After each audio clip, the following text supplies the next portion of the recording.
Илбирс командасы үй таласында ак түстөгү форма менен беттешке чыгат. Ал эми Алай командасы сары кара түстөгү форма менен беттеш башталды. Жана дароо топ менен Илбирс командасы.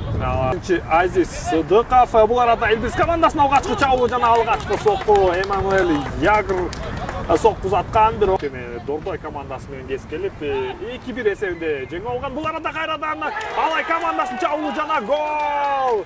Бүгүнкү беттеште Бат ылдам гол киргизе алды. Бул Алай командасынын оюнчулары.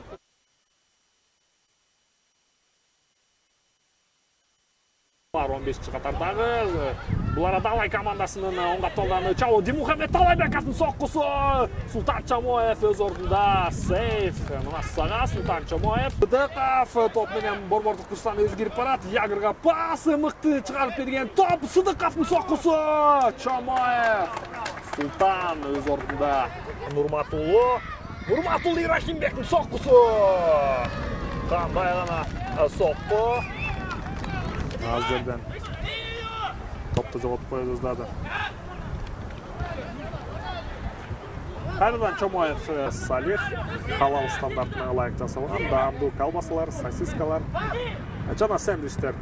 Бул арада гол! Мен демирчилер тууралуу дагы айтып жатканда кайрадан Дмитрий Островский бильярдтагы соккуну жасап койду дагы эсеп сандарын өзгөрттү. Алай салып 2-0 эсебинде жеңип жатат азырынча. Бул беттеште Илбирс командасын баса алмашты дагы кайрадан Тучбаев чыгарылган топ Ягырга жетти, бирок коргоочулар өз ордунда болду, бирок гол. Эсеп сандары 3-0 болду. Бул жерде эч кандай офсайд болушу да мүмкүн эмес. Дилмухамед Талайбеков эсеп сандарын 3-0 айланып койду.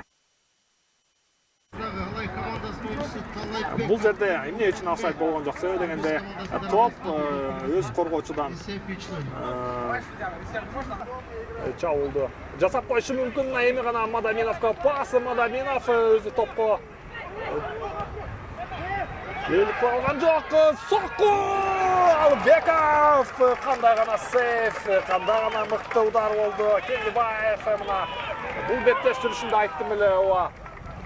Чыгып берген топ кайрадан Албековдун катасы. Сокку узатыш керек. Сокку жана топ эмнеге колго тийди? Жок.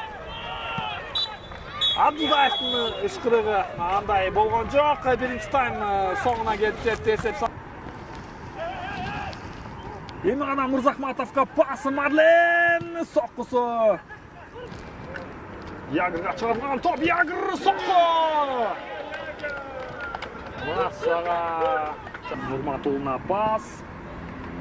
Сокку узатыш керек. Сокку гол! Масага Илбирс командасы ойгонду. Эсеп сандары 1-3. Мына ушундай ойношу керек болчу. Топту алдың, чабууда жана сокку узаттың. Эң жөнөкөй. Ушундай комбинация жана эсеп сандары өзгөрүп отурат. Бул жаңы кайрадан Бекбердинов Кенжебаевга пас. Кенжебаевдин чыгарылган тобу айпанчасына чыгарылган топ. Жана Дайырбек Абдулдаевдин финалдык кышкырыгы жаңырды. Бул беттеште Алай командасы 3-1 эсебинде жеңишке ээ болду.